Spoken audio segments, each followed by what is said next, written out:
இன்று உன் அப்பன் உனக்கு தருகின்ற இந்த வாக்கு நிச்சயமாக இந்த வாழ்க்கையில் உனக்கு மிக பெரிய பயங்கரத்தை ஏற்படுத்த ஒரு நிகழ்வை பற்றி இது நிச்சயமாக என் குழந்தையே இன்றே இது என்னவென்று நீ தெரிந்து கொள்ள வேண்டும். நேற்று இரவு உன் இல்லத்திற்கு வெளியே நடந்த விபரீதம் பயங்கரமான விஷயம் என்ன என்பதை உன் அப்பன் உனக்கு என்னவென்று சொல்ல வந்திருக்கின்றேன். ஒரே ஒரு வாய்ப்புதான். என்ன தெரியுமா? மீண்டும் மீண்டும் இதை நாம் சொல்லிக் கொண்டிருக்க கூடாது. இந்த பிரச்சனை முடிந்து விட்டது. அதனால் நாம் இதை பற்றி பேசிக் கொண்டிருந்தோமானால் அது நமக்கு மறக்காமல் நம் மனதில் எப்பொழுதும் வேதனையை கொடுத்து கொண்டு இருக்கும். இன்றோ இந்த பேச்சை பேசி முடித்து விட வேண்டும். மீண்டும் இது உனக்கு நடக்காமல் நான் பார்த்து கொள்கின்றேன்.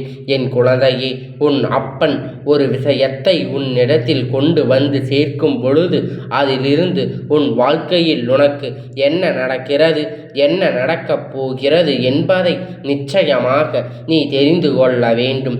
உன்னோடு இருந்து நான் உனக்காக தருகின்ற ஒவ்வொரு மாற்றங்களும் ஏதாவது ஒரு வகையில் உனக்கான நன்மைகளை இந்த வாழ்க்கை கொண்டு வந்து சேர்த்து கொண்டுதான் இருக்கும்.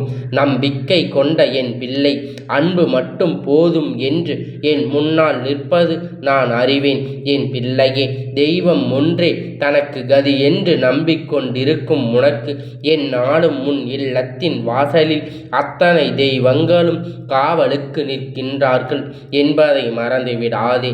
ஒவ்வொருவரும் ஏதாவது ஒரு பிரச்சனையில் இருந்து உன்னை மீட்டெடுத்து கொண்டுதான் இருக்கின்றார்கள். உன் வாழ்க்கையில் இருக்கின்ற எல்லா பிரச்சனைகளுக்கும் ஒவ்வொருவரிடத்தில் இருந்து ஏதாவது ஒரு தீர்வு உனக்கு கிடைத்தே தீரும். எந்த தெய்வத்தையும் வணங்கினாலும் சரி, தெய்வத்தின் அருகில் அருளும் உனக்கு நிச்சயமாக கிடைக்கும். நீ அவற்றை வணங்கினாயே, என்னை வணங்கவில்லையே என்றெல்லாம் ஒருபோதும் உன் அப்பன் நான் கேட்பதில்லை. ஏனென்றால் என் குழந்தையே, தெய்வங்கள் எல்லோரும் ஒன்றுதான். அவர் எடுத்த ரூபங்கள் வேறு. அந்த நேரத்தில் தீய சக்திகள் அழிக்கும் பொருட்டு அவர்களுக்கு கொடுத்த அவதாரத்தை அவர்கள் சரியாக செய்து முடித்திருக்கின்றார்கள் என்றுதான் சொல்ல வேண்டும்.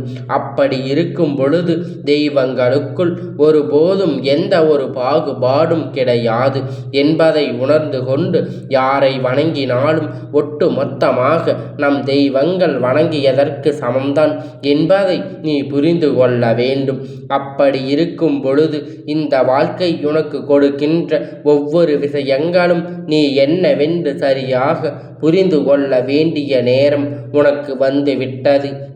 உன்னோடு நான் இருக்கின்றேன் என்பது நீ என் அன்பில் அறிந்து உண்மையாக இருந்தாலும் ஒரு சில ஆபத்தான விஷயங்கள் நம் வாழ்க்கையில் நடக்கும் பொழுது அந்த நேரத்தில் நமக்கு எதுவுமே இல்லை என்பது போன்று ஒரு எண்ணம் வந்து விடுகின்றது. அப்பன் உன் வாழ்க்கையை பற்றி நன்கு புரிந்து வைத்திருப்பவன். உன்னை சுற்றி என்ன நடக்கிறது, ஏது நடக்கிறது என்பதை பற்றி தெளிவாக தெரிந்து வைத்திருப்பவர். அப்படி இருக்கும் பொழுது உனக்கு ஒரு பிரச்சனை என்று ஒன்று வந்தால் அதை உன் அப்பன் நன்கு கண்டு கொள்ளாமல் விட்டு விடுவேனா? எந்த நிலையிலும் நான் ஒருபோதும் எந்த ஒரு விஷயத்தையும் உன்னோடு இருப்பதற்கு நான் அனுமதிக்க மாட்டேன். அது உனக்கு தேவையா தேவையில்லையா என்பதை தெரிந்து கொண்ட பிறகுதான் நான் உன்னிடத்தில் அதனை கொண்டு வந்து சேர்ப்பேன் என்பதை நீ புரிந்து கொள்ள வேண்டும். அந்த வகையில் நேற்று இரவு உன் இல்லத்தில் வாசலில் நடந்த அந்த பயங்கரமான விஷயம் இன்று நீ தெரிந்து கொண்டாயானால் நிச்சயமாக என் குழந்தை, உன் மனதில் இருக்கின்ற பல குழப்பங்களுக்கு தீர்வு கிடைத்துவிடும்.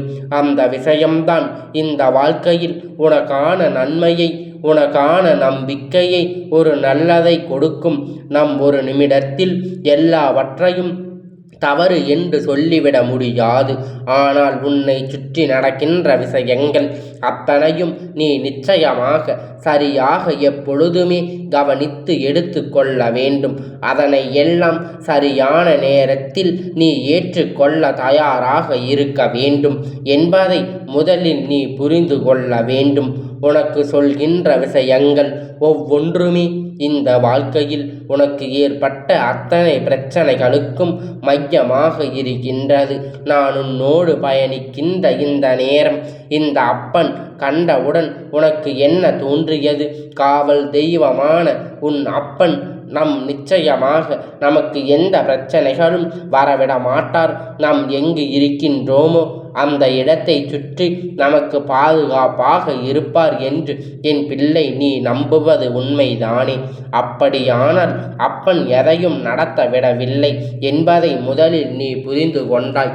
ஆனால் உன் இல்லத்தின் வெளியே நடந்த பயங்கரம் நிச்சயமாக நீ தெரிந்து கொள்ள வேண்டும். அப்பன் தடுத்து நிறுத்தி உள்ளே அனுப்பவில்லையே தவிர அது அங்கு நடந்தது உண்மைதானே? உன்னை தேடி வந்து உனக்கு ஆபத்தை விளைவிக்க நினைத்தது உண்மைதானே? அப்படியானால் நிச்சயம் இதனை இன்றே தெரிந்து கொண்ட வேண்டும்.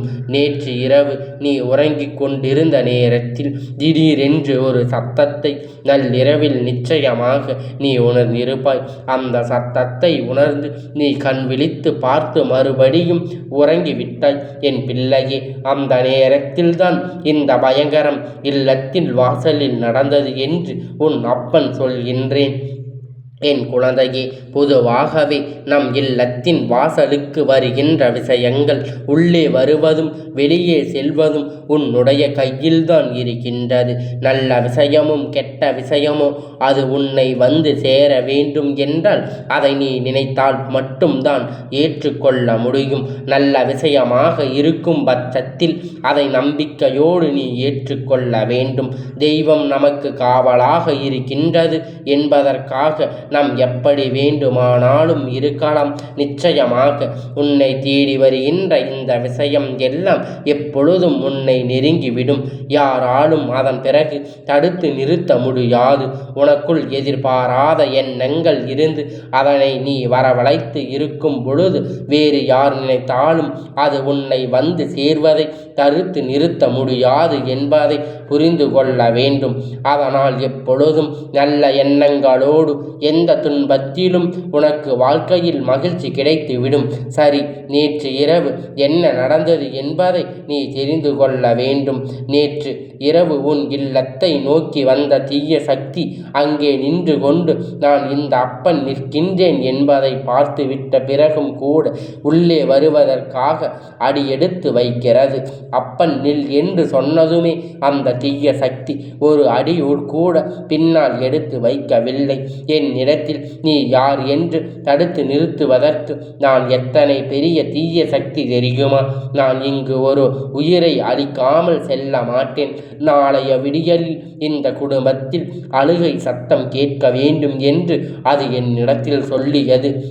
நீ தீய சக்தி எனும் பொழுது உனக்கு இத்தனை மனதுக்குள் திமிரி இருக்கின்றது என்றால் நான் நல்ல சக்தி, இந்த குடும்பத்தை காக்கின்ற ஒரு சக்தி.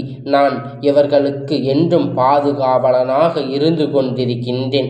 அப்படி உன்னால் என்னை தாண்டி அங்கே செல்ல முடியாது என்று கேட்டதற்குதான் அந்த தீய சக்தி இந்த அப்பன் சண்டையிட்டது. சண்டையில் இந்த அப்பன் ஓங்கி அடித்த அடியில் அந்த தீய சக்தி தரையில் புகுந்தது. அந்த நேரம்தான் நீ சத்தம் கேட்டு சட்டென்று கண் விழித்து பார்த்தாய். இப்பொழுது அப்பன் சொல்கின்ற விஷயம் உனக்கு புரிகின்றதா என் பிள்ளையே? இப்பொழுது நான் சொன்ன இந்த விஷயம் அவ்வளவு எளிதாக யாராலும் தெரிந்து கொள்ள முடியாது. இப்படியெல்லாம் நடக்கும் என்று நிச்சயமாக உன்னுடைய மனதுக்குள் தோன்றலாம். ஆனால் என் குழந்தையே, தெய்வம் இது போன்ற ஒரு தீய சக்தியை உன்னுடைய இல்லத்தில் தெரிந்து கொண்டால் ஆனால் மிக பெரிய புண்ணியம் உன் வாழ்க்கையில் இருக்கின்றது என்று அர்த்தம். எல்லாவற்றையும் கடந்து மீண்டும் மீண்டும் அது உள்ளே வர முயற்சி செய்து பார்த்தது. பொறுக்க முடியவில்லை. இந்த அப்பன் என்னுடைய கோபம் அதிகரித்து விட்டது. அந்த தீய சக்தியை விரட்டிவிட நான் என் கையில் இருந்து தருவாளை எடுக்க வேண்டியதாக இருந்தது. என்னுடைய காகிதத்தை வேலை எடுத்து அதனை பழி வாங்க வேண்டும் என்பது அதனுடைய விதியாக இருக்கும் பொழுது யாராலும் அதனை தடுத்து நிறுத்த முடியாது. அந்த வேலாயுதத்தை எடுத்து தீய சக்தி எல்லாம் விரட்டி முடியுமா? மனிதனால் இருந்தால் வெற்றி வீழ்த்தி விடலாம் என்று கேட்டீர்கள் அல்லவா என் குழந்தையே? இந்த அப்பன் அது சக்தி வாய்ந்த வேலாக இருக்கும் பொழுது தொட்டாலே அது மீண்டும் ஒருபோதும் உன் இல்லத்துக்குள் வந்து விடாது. உன் இல்லத்துக்குள் வருகின்ற எண்ணத்தையே அது விட்டுவிடும். அது மட்டும் அல்ல, அதோடு அது அழிந்து போகும் என்பதைத்தான் உன்னை அதோடு அதன் ஆயுதம் முடிந்து விட்டது என்பதுதான் உண்மை. என் செல்லமே, என்னுடைய ஆயுதத்தை வைத்து அதனை ஒரே அடியாக அடித்து விரட்டி விட்டேன் என்பதுதான் உண்மை. நியாயம்தானே? இந்த சத்தத்தை உணர்கின்றாய் பிள்ளை? எல்லாம் அப்பன் உன் இல்லத்தின் வாசலில் நடத்திய ஆட்டம் என்னவென்று என் குழந்தை இதுவரையிலும், இந்த நொடி வரையிலும் இந்த அப்பனை நீ கேட்டிருக்கின்றாய் என்பது உண்மை என்றால் நிச்சயமாக இன்று எனக்கு நீ ஓம் சரவண பவா போற்று என்று பதிலிட வேண்டும். அப்படி இல்லை என்றாலும் அப்பன் ஓம் சரவண பவா போற்று, அப்படி இல்லை என்றாலும் முருகா போற்று என்றாவது என் பிள்ளை எனக்கு பதிலிட வேண்டும். எதற்காக நீ நிச்சயமாக இந்த விஷயத்தை தெரிந்து கொண்டாயோ இல்லையோ என்பது எனக்கு தெரிய வேண்டும் அல்லவா? உனக்கு கிடைக்கும் பொழுது நிச்சயமாக அது என்னவென்று நீ பார்த்தாய் வேண்டும். உன் மனதில் இருக்கின்ற விஷயம், உன்னுடைய மனதில் இருக்கின்ற வேதனை, அத்தனை சிந்தனை என்றும் இவை எல்லாமே மேலும் மேலும் உன்னை காயப்படுத்தி கொண்டிருக்கின்றது. ஆனால் உன் அப்பன் நான் இருக்கும் வரை உன்னை சூழ்ந்து வருகின்ற ஆபத்தில் இருந்து உன்னை நான் பல போராட்டங்களை சந்தித்து மீட்டெடுத்து விடுவேன். அதனால் என் பிள்ளையே, உன்னை சுற்றி நடக்கின்ற விஷயங்களில் உன்னுடைய கவனத்தை சரியாக செலுத்தி கொள்ள வேண்டும். இந்த வாழ்க்கை உனக்கு கொடுக்கின்ற ஒவ்வொரு விஷயத்தை பற்றியும் நீ சரியாக புரிந்து கொள்ள வேண்டும். என்ன நடக்கிறது, ஏது நடக்கிறது என்று சொல்லி என் குழந்தை வருத்தப்பட்டு நிற்பதை முதலில் நீ நிறுத்திவிட்டு இனி உன்னை சுற்றி நடக்கின்ற எல்லா விஷயத்தையும் எப்பொழுதும் உனக்கு துணையாக இருந்து இந்த அப்பன் அதற்காக நின்று உன்னை காப்பாற்றுவான் என்பதை நீ புரிந்து கொண்டால் போதும். யாராலும் உனக்கு நன்மை செய்துவிட முடியாது என்று நினைத்தால் உன் அப்பன் சொன்ன இந்த விஷயத்தை கேட்ட பிறகு உனக்கு யாரும் இல்லை என்று சொல்கின்றாய்.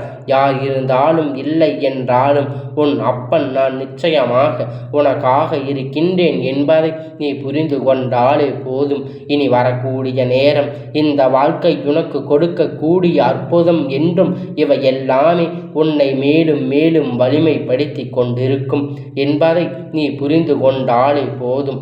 அப்பனுடைய நோட்டம் ஆரம்பித்து விட்டது. இந்த ஆட்டத்தை நீ இப்பொழுது ஆட ஆரம்பித்து விட்டேன். இந்த அப்பனுடைய ஆட்டத்தினால் உன் வாழ்க்கையில் நடக்கப் போகின்ற பல விஷயத்தை நீ நிச்சயமாக இன்று என்னவென்று தெரிந்து கொள்ளத்தான் போகின்றாய். உன்னோடு இருந்து கொண்டே உனக்கு மேலும் மேலும் பல கஷ்டங்களை கொடுத்தவர்கள் இன்னமும் அதே கஷ்டத்தை உனக்கு கொடுக்கத்தான் நினைக்கின்றார்கள் என்றால் இந்த நொடியில் நம் இதற்கு ஒரு பொழுதும் அனுமதி வழங்கக்கூடாது என்பதை புரிந்து கொள்ள வேண்டும். இத்தனை நாளும் நீ தேவையில்லாத விஷயங்களுக்குள் சிக்கி தவித்து கொண்டிருக்கின்றாய். ஆனால் தேவையான விஷயங்கள் உனக்கான வாழ்க்கையில் நன்மைகளையும் பெறுவதற்கு நிச்சயமாக நீ முயற்சிகள் செய்வது கிடையாது. உனக்கு நிச்சயமாக அது இப்பொழுது கிடைக்கப் போகின்றது என்பதை மறந்து விடாதே என் தங்கமே. இந்த அப்பனுடைய ஆசீர்வாதங்கள் உனக்கு எப்பொழுதும் முழுமையாக கிடைத்து கொண்டே இருக்கும்.